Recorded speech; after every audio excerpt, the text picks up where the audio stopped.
नमस्कार प्रिय स्टूडेंट। पिछली क्लास में हमने प्रतिरोध की निर्भरता तथा एक बहुत ही इंपॉर्टेंट पढ़ा था, प्रतिरोधकता क्या होती है या विशिष्ट प्रतिरोध क्या होता है। आज मैं नई क्लास लेकर आया हूँ पार्ट 6, जिसमें हम पढ़ेंगे प्रतिरोधों का संयोजन, जो भी बोर्ड की दृष्टि से बहुत ही इंपॉर्टेंट है।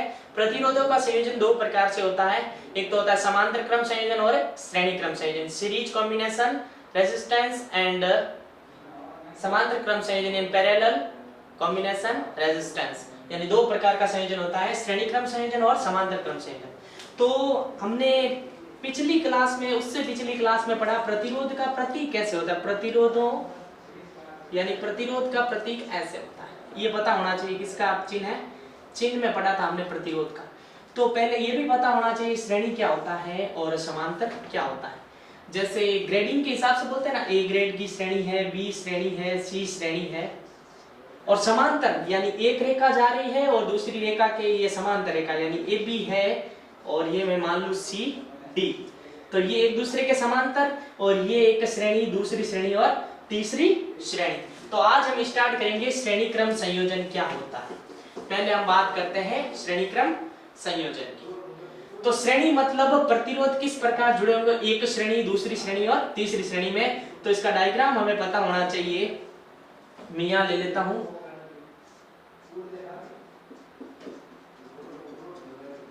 मैं मान लेता हूं ये है R1 प्रतिरोध। इसी के अगली श्रेणी में एक और प्रतिरोध जुड़ा हुआ है जिसे मैं मान लेता हूं R2।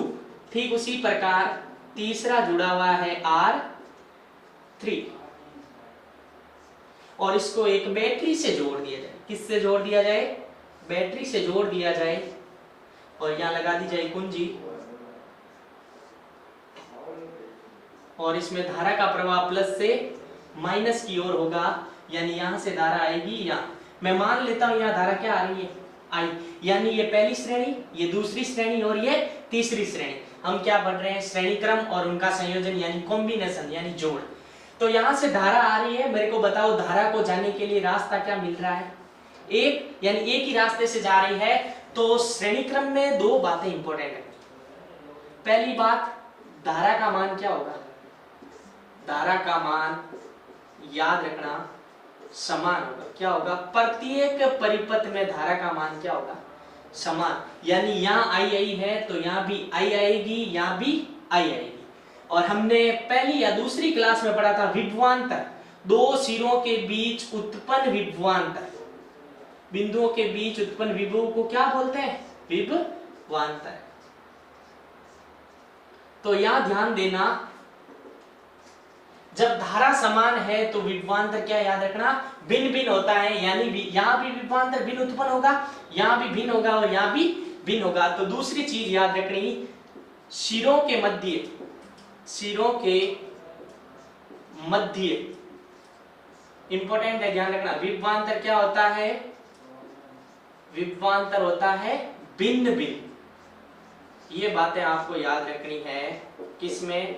श्रेणी क्रम में। तो मैं ओम के नियम अनुसार ध्यान देना, एक ही चीज वापस बता रहा हूं, जो चीज भिन्न है उसको लेके चलना। तो हम ओम के नियम से क्या जानते हैं? V बराबर I R। समीकरण क्या दे दूं? एक। तो भिन्न कौन सी चीज है या विभवांतर क्या है? भिन्न। तो V का मान यहां से आ जाएगा, तो मैं यहां मान लूं पहले के लिए, यानी R1 के लिए V1 कितना हो जाएगा? V1 V बराबर क्या? समीकरण 1 से I R। और हमें पता है श्रेणी क्रम में धारा क्या होती है? समान, यानी I की जगह क्या होगा? I पहले के लिए, R की जगह R1 में, इसको समीकरण 2। इसी प्रकार R2 के लिए V2 का मान क्या हो जाएगा? उनके नियम से IR होता है, हमें पता है, लेकिन धारा क्या है? समान, क्योंकि कौन सा क्रम है? श्रेणी क्रम। दूसरे के लिए तो R2, इसको मैं नाम दे दूं इक्वेशन 3। इसी प्रकार R3 के लिए किसका मान? V3 का मान IR3 इक्वेशन 4। यदि आपको पूछ लिया जाए कुल विभवांतर कितना है, या V1 है या V2 है या V3 है, तो टोटल कितना, सबकी जोड़। तो कुल विभवांतर कैसे निकालते हैं किसी भी चीज का कुल विभवांतर, तो हो जाएगा V1 plus V2 plus V3। समीकरण 2 से V1 का मान पड़ा है, समीकरण 3 से V2 का मान पड़ा है, समीकरण 4 से V3 का मान पड़ा है, ये इसको मैं मान लूं समीकरण 5। इस 5 में V1 V2 V3 का वैल्यू पुट कर दो। V1 की वैल्यू है IR1, इसी प्रकार IR2, इसी प्रकार IR3। ध्यान देना इस समीकरण में एक चीज कॉमन आ रही, आई यहां भी है, यहां भी है और यहां भी है, कॉमन को ले लो बार। V बराबर आई को क्या ले लो बार। फॉर्मूला क्या बचा, R1 plus R2 plus R3। क्या ये गुणे में मैं इसको भाग में ले जाऊं, V बट्टा, या इसको यही रहने दूं। समीकरण 1 से मेरे को बताओ V की वैल्यू क्या है, IR, तो मैं इस V की जगह रख दूं IR और R1 plus R2 plus R3। इस I से ये I कट जाएगा, यानी हमारे पास R टोटल की वैल्यू आई है, वो याद रखनी है श्रेणी क्रम में। R is equal to R1 plus R2 plus R3, या लिख सकता हूं R टोटल या R तुल्य लिख सकते हैं। तो यहां से स्पष्ट हो रहा है श्रेणी क्रम संयोजन में R तुल्य या R टोटल का मान उसमें जुड़े हुए भिन्न भिन्न प्रतिरोधों के योग के क्या होते हैं, बराबर होते हैं। तो श्रेणी क्रम संयोजन के लिए हमने फॉर्मूला निकाल लिया, जो आपको याद रखना है R is equal to R1 plus R2 plus R3। यदि 3 के लिए पूछे तो ये, सो दैट इसी प्रकार Rn के लिए पूछे तो Rn लगा देना। अगर 2 जुड़े हो तो यहां तक लेना, 3 जुड़े हो तो 3 तक, इसी प्रकार 4 है तो 4 तक। ये 4 बातें हैं जो श्रेणी क्रम संयोजन में बहुत ही इंपॉर्टेंट है। अभी हम सिद्ध करते हैं कैसे। इस प्रकार के संयोजन में प्रत्येक परिपथ में धारा का मान, यानी इसमें बहने वाली धारा का मान क्या होगा, समान होगा। क्यों, धारा को जाने के लिए रास्ता क्या मिल रहा है, एक ही रास्ता है। तो यहाँ भी आई आएगी, यहाँ भी क्या आएगी आई, और यहाँ भी क्या आएगी आई। तो एक चीज याद रखनी, जहां धारा समान होगी वहां विभवांतर ऑटोमेटिक क्या हो जाएगा, भिन्न हो जाएगा। यानी यहाँ स्पष्ट हो रहा है डायग्राम से, यानी यहाँ से लेकर यहाँ तक विभवांतर कहाँ उत्पन्न होता है, 2 सिरों के मध्य। पहले के लिए V1 उत्पन्न हो माना, दूसरे के लिए V2, तीसरे के लिए V3, यानी विभवांतर क्या होगा, भिन्न भिन्न होगा। यानी प्रत्येक सिरों के मध्य उत्पन्न विभवांतर क्या होता है, भिन्न भिन्न होता है। कौन से क्रम में, श्रेणी क्रम संयोजन में। और 2 चीजें बहुत ही इंपॉर्टेंट है जो हमने फॉर्मूले से सिद्ध की। देखो कैसे, RT यानी R टोटल या तुल्य प्रतिरोध, एग्जाम में पूछ लिया जाता है श्रेणी क्रम संयोजन के लिए, तुल्य प्रतिरोध का सूत्र व्युत्पन्न करो।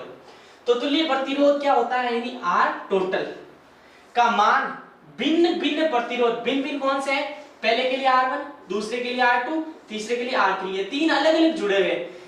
हमारे पास R टोटल का मान क्या आया, सभी का योग, यानी अलग अलग का योग, यानी इस परिपथ में जो भी जुड़े हुए उन सब का योग किसके बराबर आ रहा है, इक्वेशन के अनुसार R टोटल का मान R1, R2 और R3 के बराबर आ रहा है। यानी R तुल्य का मान है जो भिन्न भिन्न प्रतिरोधों के किसके बराबर होगा, हमेशा योग के बराबर होता है। और चौथी चीज बहुत ही इंपॉर्टेंट है, R टोटल का मान भिन्न भिन्न प्रतिरोधों से, यानी उनके मानों से हमेशा क्या आएगा, भिन्न आएगा। जैसे मैं इसी फॉर्मूला का यूज कर रहा हूं, देखना ध्यान देना। आपको R1 दे दिया 3 ओम, कितना ओम, R2 दे दिया आपको 6 ओम और R3 आपको दे दिया 9 ओम। न्यूमेरिकल काम आएगा, न्यूमेरिकल में ये फॉर्मूला काम आएगा क्वेश्चन में। तो आपको बोल दे ये श्रेणी क्रम में है और R3 की वैल्यू निकालो। तो R1 plus R2 plus R3, 6 और 3 9, 9 और 9 18। यानी ये चौथा पॉइंट ये कहना चाह रहा है RT का मान, हमारे पास RT का मान क्या है 18, जो उसमें जुड़े भिन्न भिन्न, यानी अलग अलग से चेक करो, ये 9 से अधिक है या नहीं है, हाँ है। इससे चेक करो 6 से अधिक, हाँ है। 3 से है, यानी उसमें जुड़े सभी अलग अलग प्रतिरोधों से तो अधिक होता है और उनके योग के क्या होता है, बराबर होता है। ये मोस्टली 4 पॉइंट याद रखना है और डेरिवेशन फॉर्म याद रखना है। प्रतिरोधों के संयोजन में हमने श्रेणी क्रम संयोजन पढ़ लिया था, वो इंपॉर्टेंट था, और ये भी एक इंपॉर्टेंट है। समांतर क्रम संयोजन, प्रतिरोधों के दो संयोजन होते हैं, श्रेणी क्रम तथा समांतर क्रम, जिसमें से हम दूसरा पढ़ते हैं समांतर क्रम संयोजन। तो इस प्रकार के संयोजन में प्रतिरोध में मान लेता हूं R1, R2 तथा R3 है, जो तीनों परस्पर किस क्रम में जुड़े हुए, समांतर क्रम में जुड़े हुए। तो मैं मान लू, माना R1, R2 तथा R3 समांतर क्रम संयोजन में, समांतर क्रम संयोजित है,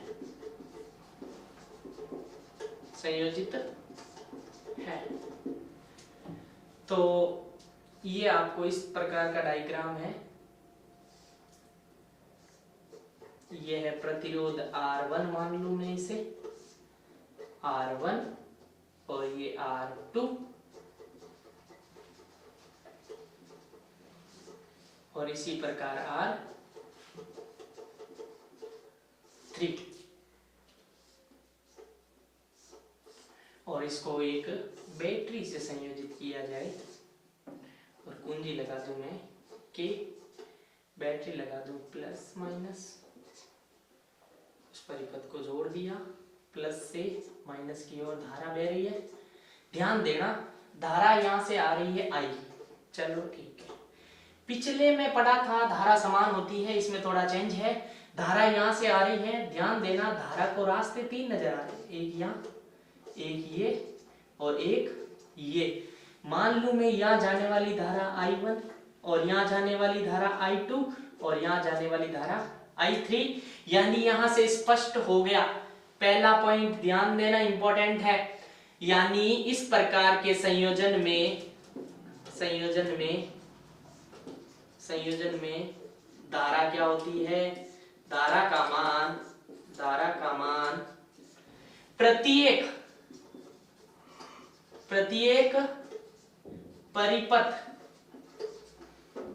परिपथ के लिए भिन्न भिन्न होता है। क्या होता है? भिन्न भिन्न होता है। जो आपको यहां से नजर आ रहा है, यहां जाने के लिए I1 है, यहां जाने के लिए I2 है, यहां जाने के लिए I3 है, और हमें पता है विभवांतर उत्पन्न होता है सिरों के मध्य। किसके मध्य? सिरों के मध्य। और मैं मान यहां से लेकर यहां तक मैं मान लू विभवांतर V है, क्योंकि सिरे कितने हैं? 2, जाने के लिए रास्ते 3 है। तो एक बात ध्यान रखना, जहां धारा भिन्न भिन्न होगी वहां विभवांतर क्या होगा? समान। तो दूसरा इंपॉर्टेंट पॉइंट है, विभवांतर क्या होता है यहाँ पर? विभवांतर समान। ये उल्टा था श्रेणी क्रम संयोजन में। तो मैं यहाँ मान लू, ओम का नियम हम जानते हैं, V बराबर क्या होता है? V बराबर IR। किसके नियम से? ओम के नियम से। तो एक चीज बताई थी मैंने, जब श्रेणी क्रम संयोजन किया था तो उसमें बताया था जो राशि भिन्न है उसे लेके चलो। यहाँ पर भिन्न कौन है? विभवांतर तो समान है, लेकिन धारा क्या है? भिन्न। तो मैं इस इक्वेशन से निकाल लूं I की वैल्यू, I = V/R। इक्वेशन क्या हो जाएगी? सेकंड। तो मैं मान लूं R1 के लिए किसकी वैल्यू? I1 की वैल्यू। समीकरण 2 से I क्या है? V/R। पहले के लिए R1, लेकिन जो राशि समान है उसके साथ छेड़खानी नहीं करनी है, तो ये हो जाएगी इक्वेशन थर्ड। इसी प्रकार R2 के लिए क्या हो जाएगी? I2 V का V, क्योंकि विभवांतर क्या है? परिपथ में समान। R2, ध्यान देना, इसी प्रकार मैं ले रहा हूं R3 के लिए I3 ले रहा हूं V/R3। इक्वेशन हो जाएगी 5।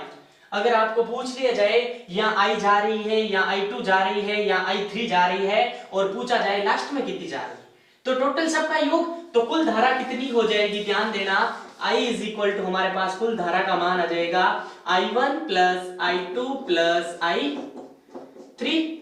इसको मैं मान लू इक्वेशन 6। समीकरण 6 में 3, 4 और 5 का क्या रखने पर, मान रखने पर। I1 का मान क्या है, V बट्टा R1, I2 का V बट्टा R2, I3 का V बट्टा R3। मैं पुट कर रहा हूं V बट्टा R1 प्लस V बट्टा R2 प्लस V बट्टा R3 is equal to I। ध्यान देना इसमें से कॉमन कौन सी राशि आ रही है, सब में आ रहा है V, तो V को बाहर ले लो। 1/R1 plus 1/R2 plus 1/R3। और समीकरण 1 के या 2 के अनुसार I की वैल्यू क्या है, V बट्टा R। तो मैं I की जगह रख रहा हूं V बट्टा R। I की जगह क्या रख दो, V बट्टा R, V का V 1/R1 plus 1/R2 plus 1/R3। V से V, तो ये आने वाला फॉर्मूला है वो इंपॉर्टेंट है, आपको याद रखना। समांतर क्रम के लिए 1/R2 1/R3, ये आपको क्या करना है, याद रखना है। समांतर क्रम संयोजन का सूत्र वितरण कर लिया था, ये फॉर्मूला आपको सीधा याद रखना है। इसके ऊपर एग्जाम में सीधे न्यूमेरिकल क्वेश्चन पूछे जाते हैं जो हम अगली क्लास में करेंगे। तो इसके लिए 4 बातें इंपॉर्टेंट है। प्रत्येक परिपथ में धारा का मान भिन्न भिन्न, यानी याद है कि धारा भिन्न भिन्न कैसे हुई। यहां से जैसे ही आपने बैटरी ऑन की तो धारा जाएगी, तो धारा को जाने के लिए रास्ते कितने मिल रहे, 3 मिल रहे, यानी प्रत्येक परिपथ में धारा अलग अलग जाएगी। यहां से मान लो आपने 10 एम्पीयर धारा डाली, तो यहाँ अलग जाएगी, यहाँ अलग जाएगी, यहाँ अलग जाएगी, लेकिन हमें पता नहीं, हमने I डाली, तो मैं मान लेता हूँ यहाँ I1 I2 I3। तो पहली बात याद रखनी है, समांतर क्रम संयोजन में प्रत्येक परिपथ में धारा का मान क्या होता है, भिन्न भिन्न होता है। और सिरे कितने हैं, 2 सिरे, तो उनके बीच विभवांतर क्या होगा, समान, यानी सिरों के मध्य उत्पन्न विभवांतर का मान प्रत्येक के लिए क्या होगा, समान होगा। तीसरी बात जो इंपॉर्टेंट है, R तुल्य का मान भिन्न भिन्न प्रतिरोधों के व्युत्क्रमों के योग के तुल्य होता है। 1/R तुल्य का मान, 1/R तुल्य का मान, पहले का व्युत्क्रम मेरे पास 5 है, 5 का व्युत्क्रम 1/5। इसी प्रकार R है, R का व्युत्क्रम 1/R, R1 है तो 1/R1, यानी अलग अलग प्रतिरोधों के व्युत्क्रमों का योग 1/R तुल्य के होता है, या 1/R तुल्य का मान भिन्न भिन्न प्रतिरोधों के व्युत्क्रम यानी 1/, के योग यानी जोड़ के तुल्य होता है। यानी कुल तुल्य प्रतिरोध का मान, उसमें जुड़े हुए सभी अलग अलग प्रतिरोधों से ये वाला मान हमेशा क्या आएगा, कम आएगा। जो हम न्यूमेरिकल क्वेश्चन करेंगे तब हम इसे सिद्ध करेंगे। धन्यवाद।